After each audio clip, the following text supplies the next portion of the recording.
ఎస్ఎన్పురం గ్రామ పంచాయతీ పరిధిలో కాంగ్రెస్ నాయకులు ఎంపీ అభ్యర్థికి మద్దతుగా ప్రచారంలో భాగంగా పీసీసీ డెలిగేట్ కునిపూర్ రాజారెడ్డి మాట్లాడుతూ ఉపాధి హామీ పథకాన్ని ప్రవేశపెట్టింది కాంగ్రెస్ అన్నారు.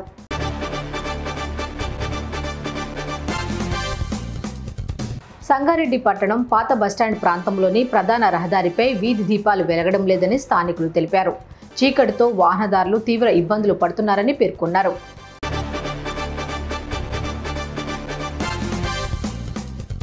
నేడు సీఎం రేవంత్ రెడ్డి సిద్దిపేటకు విచ్చేస్తున్నారు. పార్లమెంట్ ఎన్నికల ప్రచారంలో భాగంగా సీఎం సాయంత్రం 4 గంటలకు సిద్దిపేట పట్టణంలో ఎంపీ అభ్యర్థి నీలం మధు రోడ్ షోతో పాటు కార్నర్ మీటింగ్లో పాల్గొంటారు.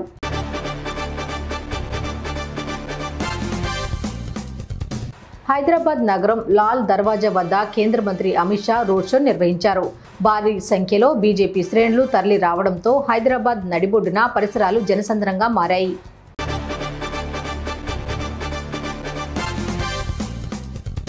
సికింద్రాబాద్ పార్లమెంట్ పరిధిలో కాంగ్రెస్ను గెలిపించాలని శంబుల ఉషా, శ్రీకాంత్ గౌడ్ సీనియర్ నాయకులతో కలిసి ఇంటింటికి తిరుగుతూ ప్రచారం నిర్వహించారు.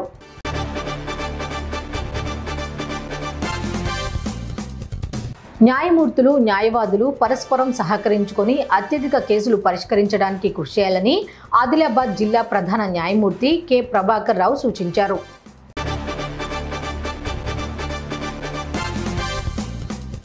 మఠంపల్లి మండలం చెన్నాయిపాలెం వద్ద మిషన్ భగీరథ పైప్లైన్ లీకేజ్ గత 2 రోజులుగా నీరు వృధాగా పోతోంది. మిషన్ భగీరథ పైప్లైన్ లీక్ కావడం అధికారుల నిర్లక్ష్యం వల్లే జరుగుతుందని స్థానికులు ఆరోపిస్తున్నారు.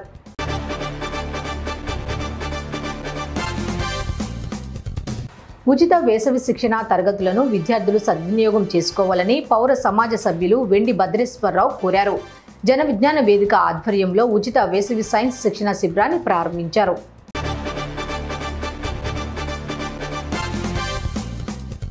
నాగర్ కర్నూల్ పార్లమెంట్ కాంగ్రెస్ అభ్యర్థి డాక్టర్ మల్లు రవిని గెలిపించాలని కోరుతూ వనపర్తి ఎమ్మెల్యే తూడి మేఘారెడ్డి మార్నింగ్ వాక్లో ప్రచారం చేపట్టారు.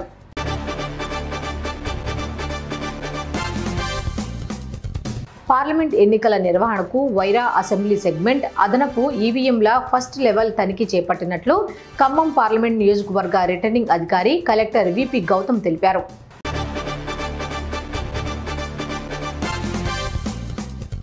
వర్ని మండలంలోని ఎస్ఎన్పురం గ్రామ పంచాయతీ పరిధిలో కాంగ్రెస్ నాయకులు ఎంపీ అభ్యర్థికి మద్దతుగా ప్రచారంలో భాగంగా పీసీసీ డెలిగేట్ కునిపూర్ రాజారెడ్డి మాట్లాడుతూ ఉపాధి హామీ పథకాన్ని ప్రవేశపెట్టింది కాంగ్రెస్ అన్నారు.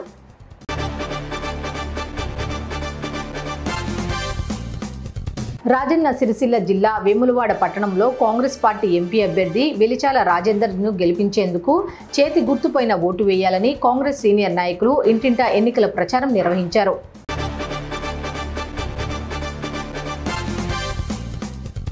10వ తరగతి ఫలితాల్లో బెల్లంపల్లి సీఈఓ 74 మందికి గాను 74 మంది పాస్ అయ్యారు. 6 ఏళ్లుగా 100% ఉత్తీర్ణత సాధిస్తూ సీఓఈ ఆదర్శంగా నిలుస్తోంది.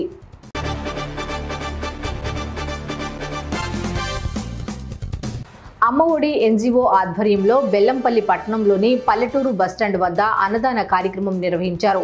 పేరు చెప్పుకోలేని దాత సహకారంతో నిరుపేదలు, యాచకులు, బాటసార్లు, చిరు వ్యాపారులకు భోజనం అందించారు.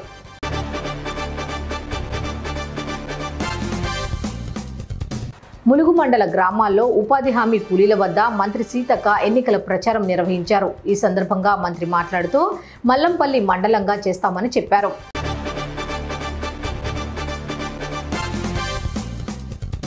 రెడ్డిపల్లి గ్రామానికి చెందిన పలువురు తయారీ కేంద్రాలను ఏర్పాటు చేసినట్లుగా అందిన సమాచారం మేరకు మహాముత్తారం పోలీస్ స్టేషన్ సిబ్బంది దాడులు నిర్వహించారు. 9 ప్రాంతాల్లో 6600 చక్కెర ద్రావకాన్ని ధ్వంసం చేశారు.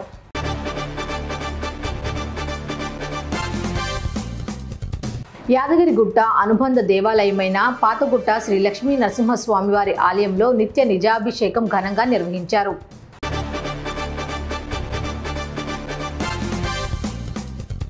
వనపర్తి జిల్లా ఎకో పార్కులో బుధవారం కలిసి బీఆర్ఎస్ నాగర్ కర్నూల్ అభ్యర్థి MP RS Praveen Kumar morning walk చేశారు. వాకర్స్ను కలుసుకొని మద్దతు కోరారు. సెటిల్ ఆడారు.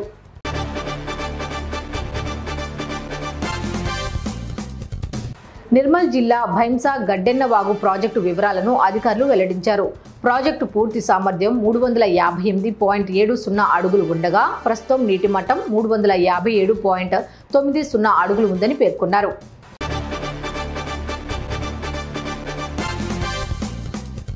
ఈ నెల 14 నుండి 23 వరకు శ్రామినేర్ బౌద్ధాచార్య శిబిరం అశోక బుద్ధ విహార్ ఆదిలాబాద్లో నిర్వహించడం జరుగుతుందని బౌద్ధ ధమ్మ అభిమానులు, బౌద్ధ అంబేద్కర్ సంఘాల నాయకులు, పదాధికారులు అధిక సంఖ్యలో పాల్గొని ఈ కార్యక్రమాన్ని విజయవంతం చేయాలని కోరారు.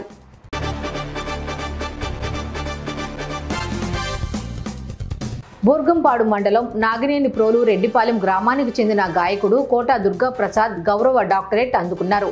చెన్నై నగరానికి చెందిన తెలుగు సంస్కృతి సాహితీ సేవా ట్రస్ట్ ఆధ్వర్యంలో డాక్టరేట్ అందుకున్నట్లు దుర్గా ప్రసాద్ తెలిపారు.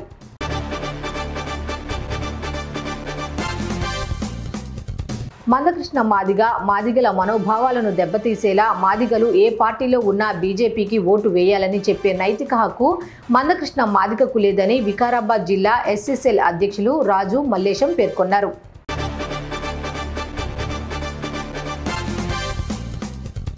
వేంపల్లి గ్రామం వద్ద కాగజ్ నగర్ సిర్పూర్ దక్షిణ మధ్య రైల్వే ఓవర్ బ్రిడ్జ్ పనులు జరుగుతుండగా బీజేపీ నాయకులు పనులను మాజీ ఎంపీ గోడం నాగేష్, నిర్పూర్ ఎమ్మెల్యే డాక్టర్ పాల్వాయి హరీష్ బాబు పనులను పరిశీలించారు.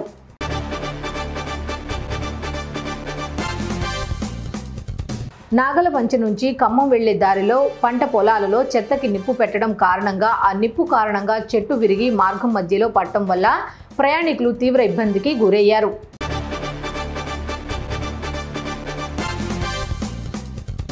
సూర్యాపేట జిల్లా కేంద్రం ఎండలతో మండిపోతోంది. అసాధారణ వాతావరణ పరిస్థితుల మధ్య జనం ఉక్కిరిబిక్కిరవుతున్నారు. మరో 4-5 రోజుల పాటు సాధారణం కంటే 2 నుండి 3 డిగ్రీలకు ఉష్ణోగ్రతలు పెరిగిపోయే అవకాశాలు ఉన్నాయని వాతావరణ శాఖ హెచ్చరిస్తోంది.